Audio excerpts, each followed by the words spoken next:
Mark Gilbert from San Gervasi. This is the Rorschach, Georgia update from the 10th of July, 2025. Quick summary of what's going down in Georgia.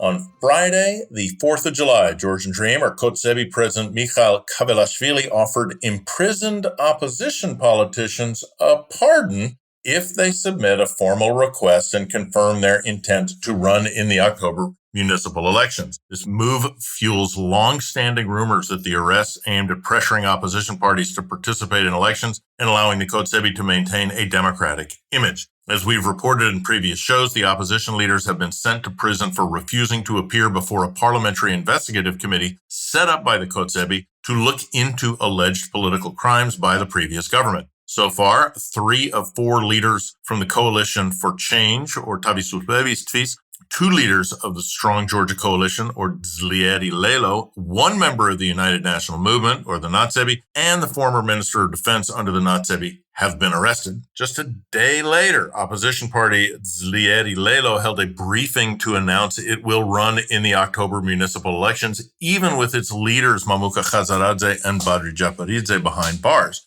Party denied that the decision is connected to the offer of the presidential pardon. That holds up since Zlieri Lelo has supported participation for months before their leaders were arrested.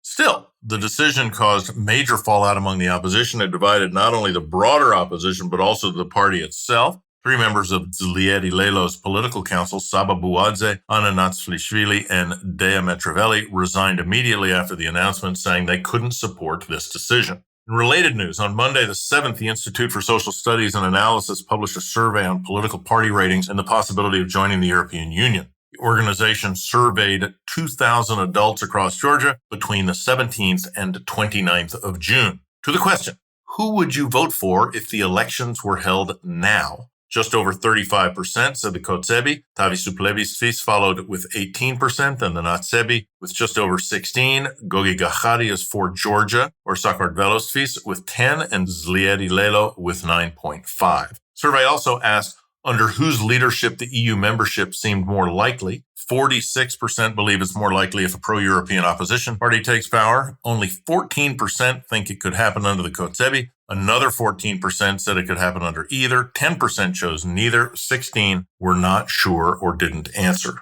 On Monday the 7th, Tornike Rijvadze, the former head of the Ojada Autonomous Republic who resigned from his post several months ago, was placed in a hospital with a gunshot wound to his chest. Doctors said his condition was critical, though stable. Just several hours after the news came out, pro-government media spread news that it was a suicide attempt and that a note had been found in his jacket. Legitimacy of the alleged note has not been illustrated, but pro-government media treat it as genuine. In the suicide note, Rijvadze says he is being accused of corruption and facilitating the drug trade. He also asked Prime Minister Kobakhidze and Kotsebi party founder Bidzina Ivanishvili to protect his family. The note does not say who he asks for protection from. The opposition says the note is fake and Rijvadze was a victim of in-party fighting.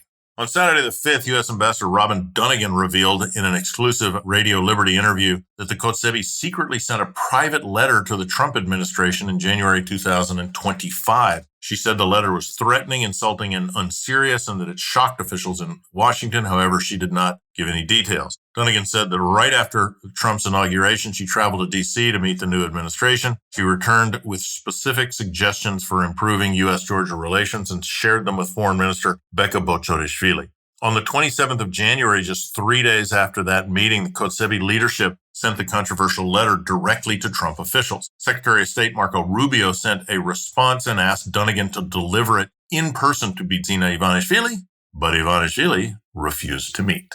Next up, businessman Gogi Ramishvili, founder of the Silk Road Group SilkNet and Euronews Georgia, was arrested at Tbilisi International Airport on Sunday the 6th. Security found his registered firearm, magazine, and bullets in his carry-on during a scanner check, but he had no legal right to carry the weapon. Authorities charged him with illegal possession and carrying firearms, with penalties ranging from 3 to 7 years in prison. He was released 2 days later on bail. Ramishvili is one of the richest people in Georgia and a major figure in telecom and media sectors. He's been a big donor to this and the previous administration. He's also known to have a very shady past in the 90s where he was a part of a criminal brotherhood.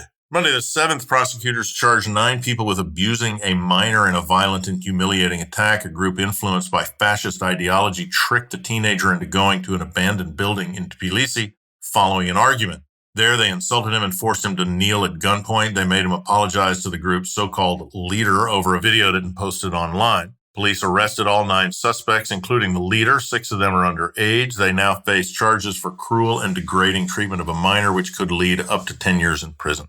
In more crime news, on Sunday the 6th, Vacho Tarsnishvili, a popular musician, actor, and TV host, was attacked near his home. He shared a photo on social media showing his swollen face after the attack. He said the attack was revenge from the Kotzebi for singing the anti-government song Ole Ola, which contains insulting lyrics towards the Kotzebi. When describing the incident, he said one person approached him as pretending to be a fan and then started insulting him and his family before hitting him. Another attacker joined in after that. One of the attackers recorded a video of the attack, which the pro-government channel later shared. Ivano didn't report the attack to the police since many believe these attacks are organized by pro-government forces, which they of course are. Police summoned him for questioning after he posted about it.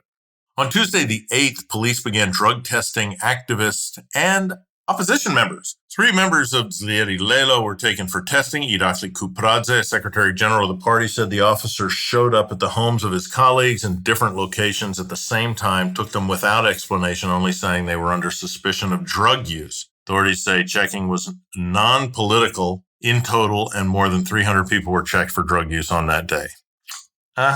Meanwhile, on Wednesday, the 9th European Parliament passed a new resolution on Georgia. It rejects the legitimacy of the current government, calls for new parliamentary elections, sanctions against Ivanishvili, his family, and companies in the repeal of recent repressive laws. Unlike earlier advice from the parliament encouraging opposition to participate in municipal elections, this resolution states that the ruling party's growing repression and the imprisonment of political leaders make free and fair elections impossible. On another note, a popular social media page reshared a video of a grocery store owner spray painting peaches to make them look riper. Clip quickly went viral on Facebook, racking up hundreds of thousands of views, sparking outrage in the comments. Thousands expressed anger and concern, with many worried about health risks. The video spread so widely that it caught the attention of the National Food Agency, which announced that it was launching an investigation involving the police. Want to watch the video? Link in the show notes. Finally, Wednesday the 9th, Rostevan Zarandia, an activist from Zudidi in western Georgia, was sentenced to 5 days in jail for calling Magdalena Todua, a city hall employee, stupid in a Facebook comment. Even though insulting public officials became a punishable offense in February, what makes this case stand out is that at some point, Zarani and Todua had been friends for 10 years. And that's it for this week. Thanks for joining us. Don't forget to subscribe to stay tuned for what's going on in Georgia. Nachandis.